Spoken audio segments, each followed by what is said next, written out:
Mock Draft Monday 3.0 with some NFL Combine numbers. So we have some people moving around. I think we're going to have a trade or two in this week's edition of the Fire Sports Take Mock Draft 3.0. Before we dive in, I have some Combine notes. I feel like it's crucial we go through them really quickly. First things first, I think the NFL Combine is the most overrated tool you can use when you measure a player. Tape and production. That's it. Useful tools for sure to get, good measurables on a guy, but tape and production over a 40 time, 10 times out of 10. I mean, you had Carnell Tate running the 4.5s. That guy's draft stock shouldn't move a centimeter, okay? Some all-time great Hall of Fame receivers have run slower times than Carnell Tate. Larry Fitz, 4.6. Keenan Allen, 4.7. Mike Evans, 4.5. Devontae Adams, 4.56. Jarvis Landry, 4.77. DeAndre Hopkins, 4.57. 40 times don't mean jack if you put together good production and good stuff on tape. And Carnell Tate did absolutely that. 17 yards at gets 800 yards. Okay, the guy's a problem. But then you have guys like Malachi Fields who have limited production, not a whole lot of great stuff on tape, ran a 4.61. In that scenario, it's a little bit concerning. It's like, okay, the production wasn't that great. The tape is good, but it's not anything that'll blow your socks off. But you ran a 4.61. So like if Malachi Fields, who didn't have a lot of production, his tape was average at best, ran in the 4.4s, then yeah, his stock's gonna move up. But we shouldn't punish Carnell Tate whatsoever. And then you got NFL Network saying his draft stock is down. I disagree. I think the guy's a bona fide stud, should be a top 10 pick. I don't care that he ran in the 4.5s. Couldn't mean less to me, really. Production, tape, measurables. In that order, Ruben Bain falls into that category too. That guy's a monster. That guy's a monster, and that guy produced. That guy should be a top 5 pick, and now he's gonna fall to whoever gets him. Good for them. Good for them. But without further ado, let's dive right in. Mock Draft Monday. Let me share my screen real quick.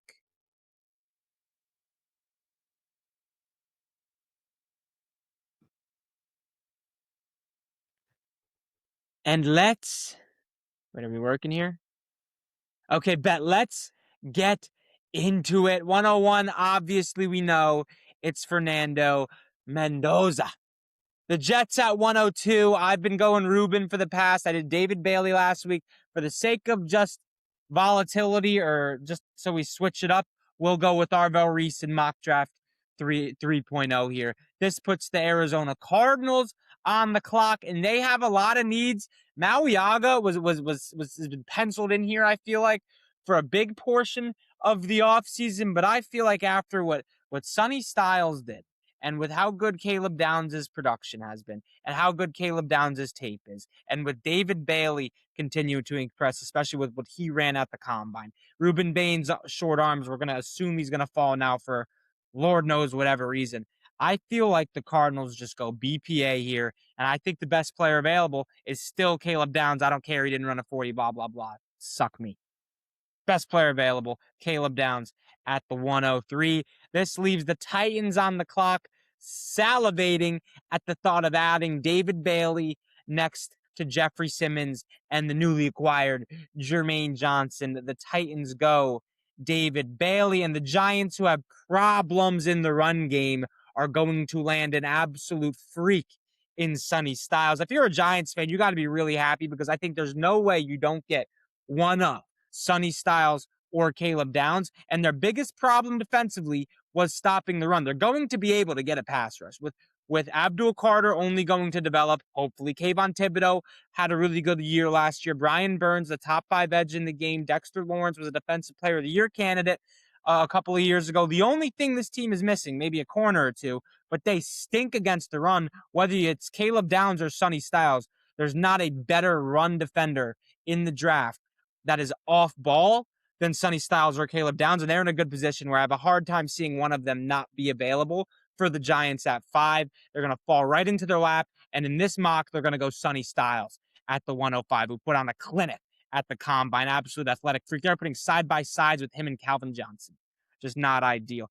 And I have a take on Sonny Styles, too, actually. We've seen how athletic he is, how much of a freak he is Could you throw the guy on the edge? Like, everybody talks about Arvell Reese as the next Micah Parsons, the hybrid off-ball linebacker who occasionally rushes the passer, who is an athletic freak. Why can't you do that with Sonny Styles? Why can't Sonny Styles convert to an edge rusher and be just an absolute problem coming off the edge at the next level? I feel like that's in the cards for sure, but I feel like it's not being talked about enough, or maybe my head's just in the gutter. But Sonny Styles as an edge rusher seems like a real possibility. I mean, he was a fantastic pass rusher when they did blitz him, when Patricia did blitz him at Ohio State. I mean, he was everywhere for them. He was everywhere for them. It's the perfect case scenario of elite tape matching up with elite, elite physical attributes that he's just skyrocketed upwards.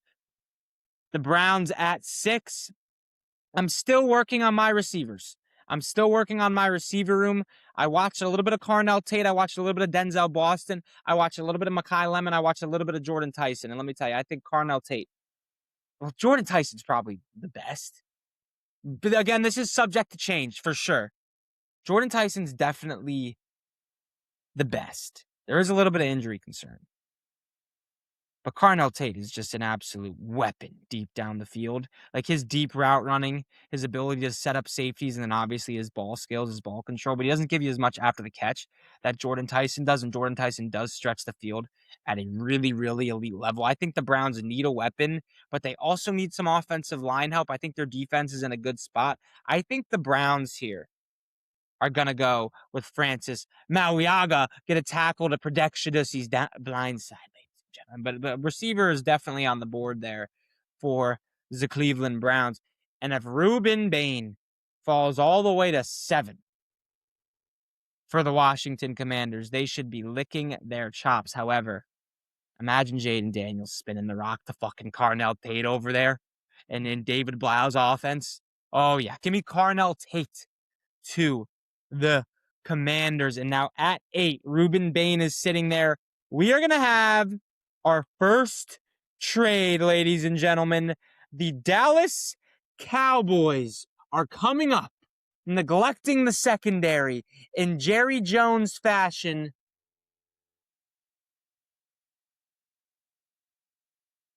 Wait, I don't know if I can do this. Can I not trade? Oh, I don't have PFF Premium. So this will be no trades are happening here. So it's just the Saints on the clock. The Saints. Fuck, I was really hyped to get the Cowboys in here. Now we're going to have to pivot Jeremiah Love to the New Orleans Saints. He might be the best player in the draft. I think it's really him or Downs. I haven't wavered off of that, despite what Sonny Styles did at the Combine. I just think they have the best tape at their position.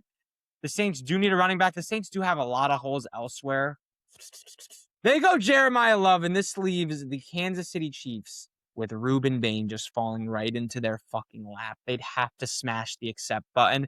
And if you're the Bengals and Ruben Bain gets to 9 and he goes off the board right before your pick, you got to be punching the air because Shamar Stewart wasn't the greatest. They don't have too much on the defensive side of the ball.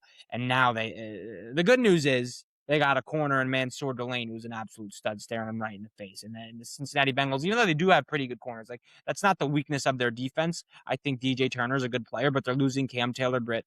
They don't have any pass rush. There's not a really, they could definitely go pass rusher here too, and I wouldn't be shocked.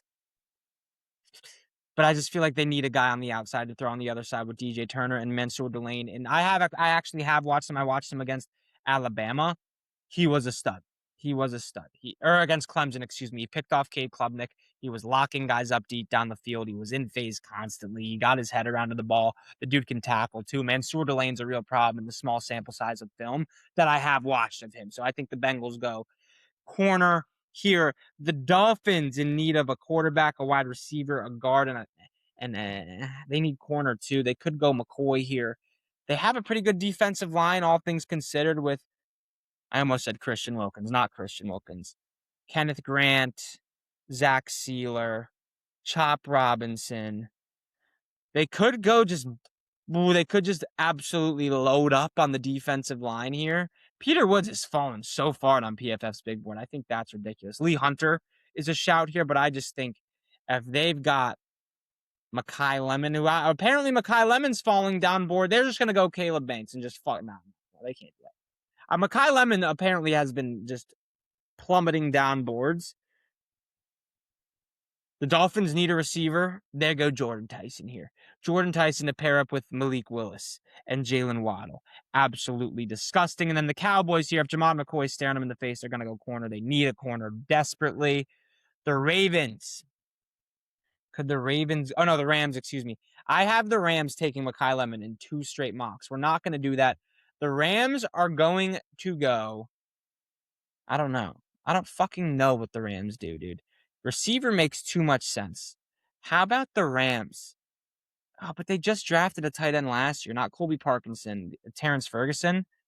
Imagine the Rams just going Kenyon Sadiq at 13. The dude's a fucking problem, though. But no, I think the Rams could go safety here. And Dylan Theinman apparently was just really, really impressive in interviews. He ran in a sub 4.4. He was in the 4.3s. He's a really smart player, very versatile for Oregon last year. Apparently, he killed it in his interviews, and that's why he skyrocketed up boards. The Rams do need help on the back end. I believe they're losing Emmanuel Forbes. I think Cam Curl, Quinn. Like, they don't have their secondary is definitely the weak point. And with Jamal McCoy and Mansour Delane off the field, off the board, I'm not a believer whatsoever in Avion Terrell. He's small, undersized. He isn't a great tackler. Emmanuel McNeil Warren ran a slow time at the 40. I haven't watched too much Colton Hood or Keith Abney, so I can't really speak on those guys. We all know how I feel about D'Angelo Pons. I think he's one of the better corners. I honestly think he's the best corner out of all the corners on the board still. But that's without doing my homework on guys like Keith Abney, Brandon Cease, and Colton Hood, but I'm taking D'Angelo Pons over Avion Terrell easily. I think Dylan Theinman here, get a smart guy to play in the back end, a real playmaker, rangy safety that can tackle as well here for LA. I've gone Makai Lemon there a gazillion times. The Ravens, if Makai Lemon falls to the Ravens, you got to be really, really tempted to pull the trigger here. But I also think they need some help on the edge, and they got their pick of the litter here with Akeem Messidor, Cassius Howell, or Caleb Banks. And I think they go interior, pair a guy up with Matabike in Caleb Banks. And this is a deeper edge class than interior defensive lineman class. So I think they'll be able to get one in the second round as well. And yeah, so they go Caleb Banks on the defensive line, just fortify the middle of that defense. The Buccaneers now, they'd be really, really happy if this is the position that they were in. I think I like Cassius Howell and Akeem Messidor. I think they're both really good prospects with deep bags. They were both a little bit older, but Messidor is a little bit older and his production wasn't as high as Cassius Howell. And what have I said in the last few mock drafts?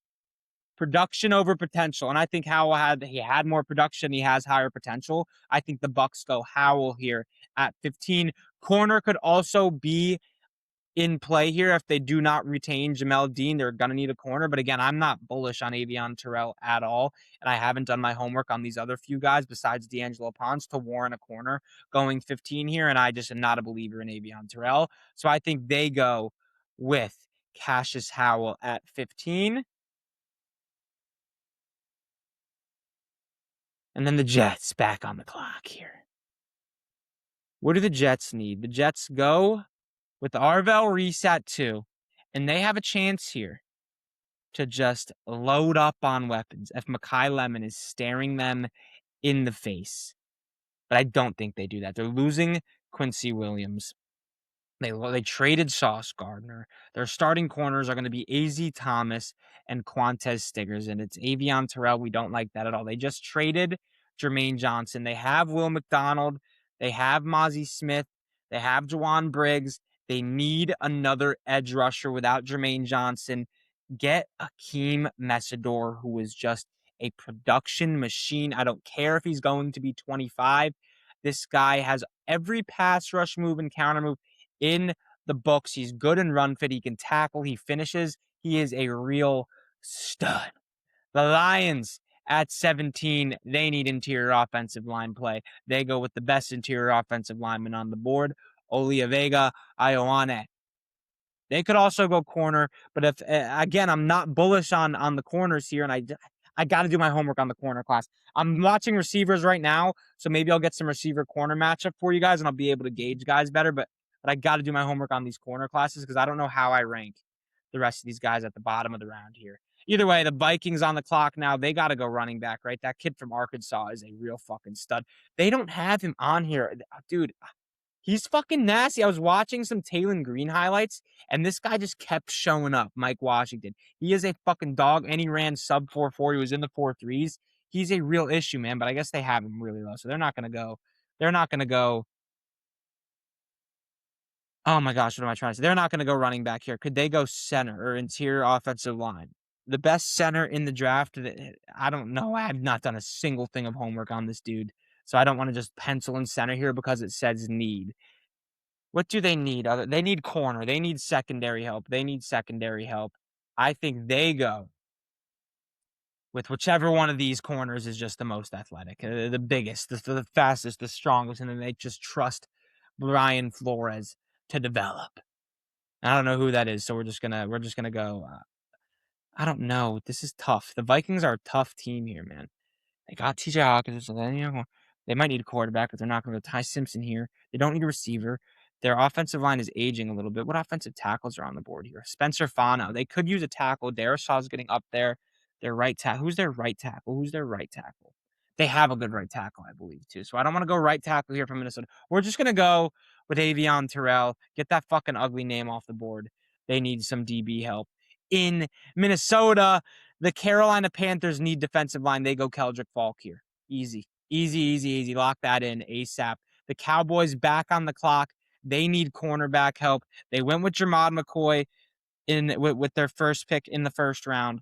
They could use some edge help or interior defensive line, but they have Quinn Williams and Kenny Clark, so they don't need any interior defensive line help.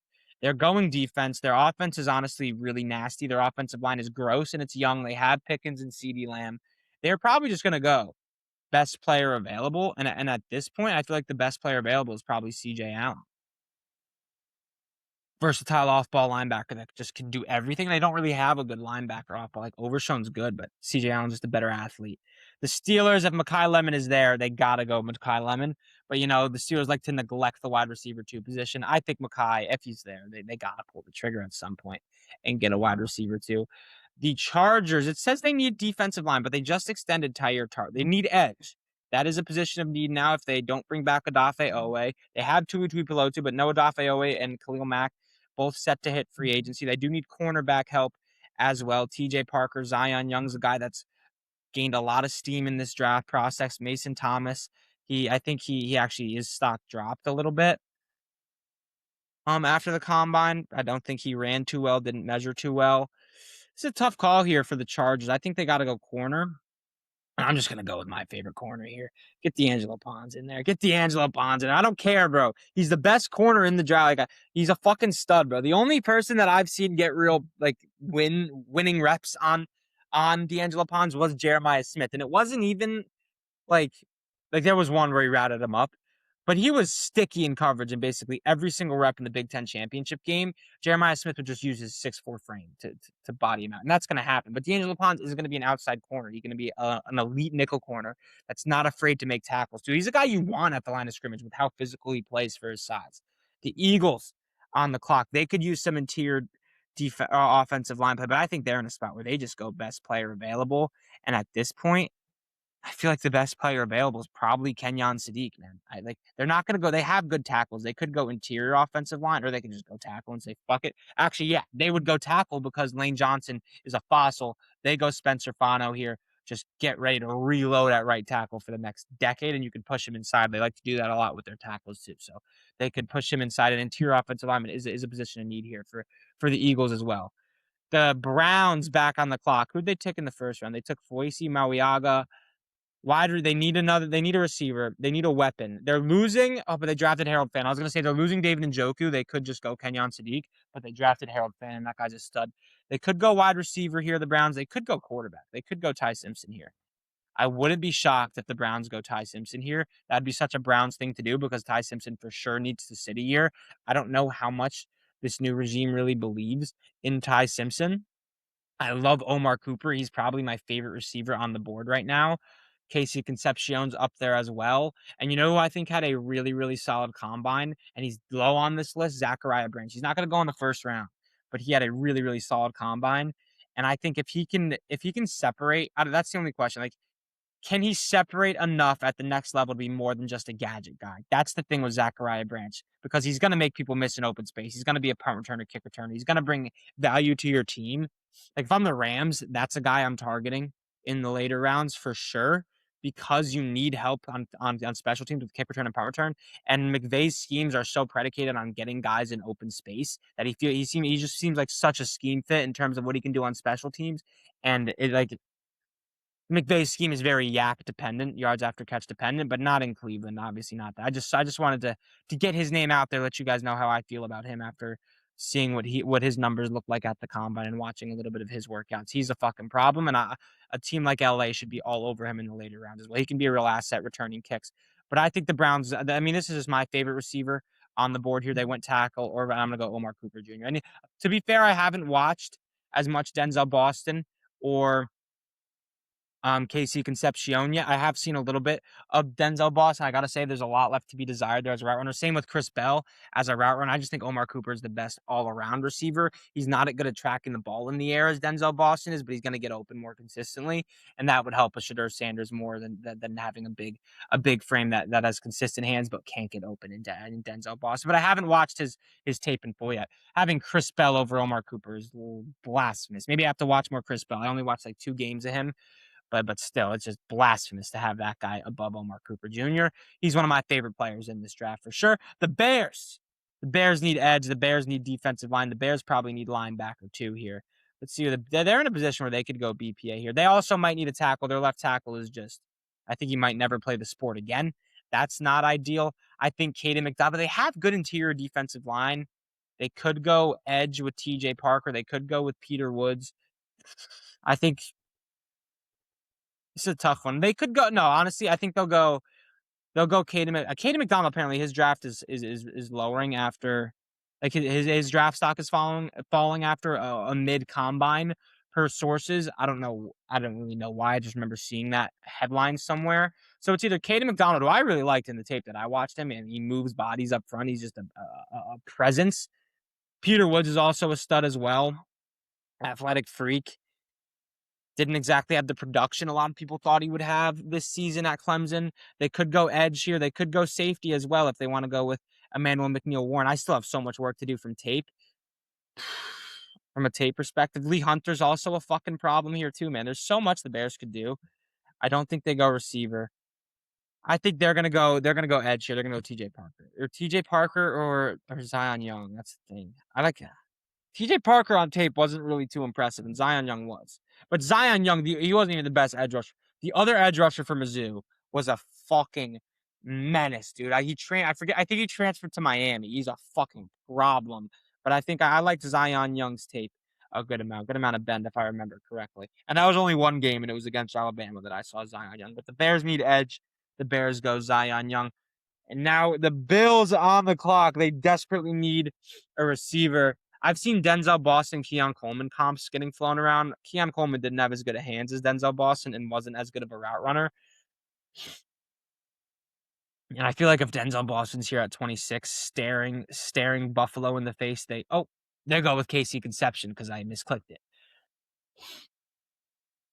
But either way, I think that's a good recipe there. And then the Niners at 27, Denzel Boston's right there, but they need edge. Well, I guess they have the rookie from Georgia that got hurt last year coming back. They have Nick Bosa coming back. So theoretically, like their edge position is in a pretty decent spot. They could use some interior defensive line help. They go with an athletic freak in Mr. Peter Woods.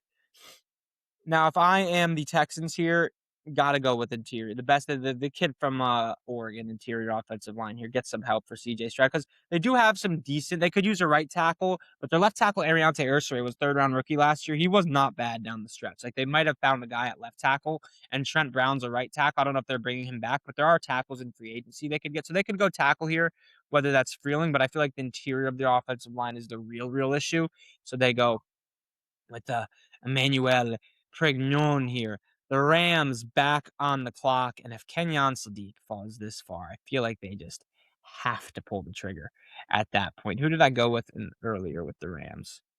I went with Dylan Theinman, but then again, Brandon Cease, Colton Hood, like there are some good corners here.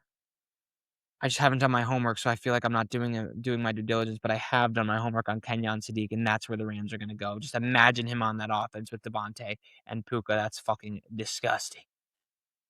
The Broncos on the clock. They got Denzel Boston to go on the other side with Cortland Sutton. I mean, just two monsters on the outside. Big frames for Bo Nix to get the ball to. Easy there. Layup for the Broncos. And then the Patriots, Monroe Feeling, staring them in the face. Move Will Campbell to guard, and all of a sudden they have a little bit of an offensive line there. Freeling had a really good day at the Combine as well, apparently. And then 32, the rich get richer. Caden McDonald to the Seattle Seahawks. Just absolutely nasty stuff. Pairing him up with Leo Williams.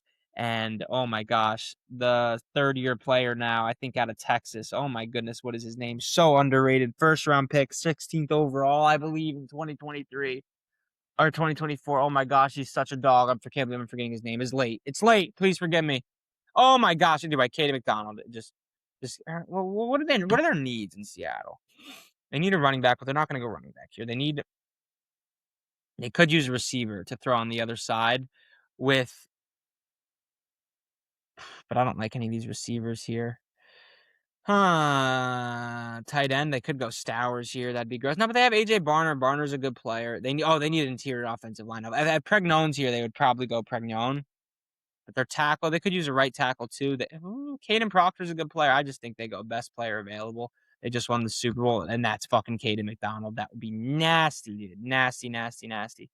What the fuck is there in that other defensive lineman's name? Either way, that is Mock Draft 3.0 in the books. Make sure you like, follow, subscribe. Mock drafts every single Monday until the NFL draft.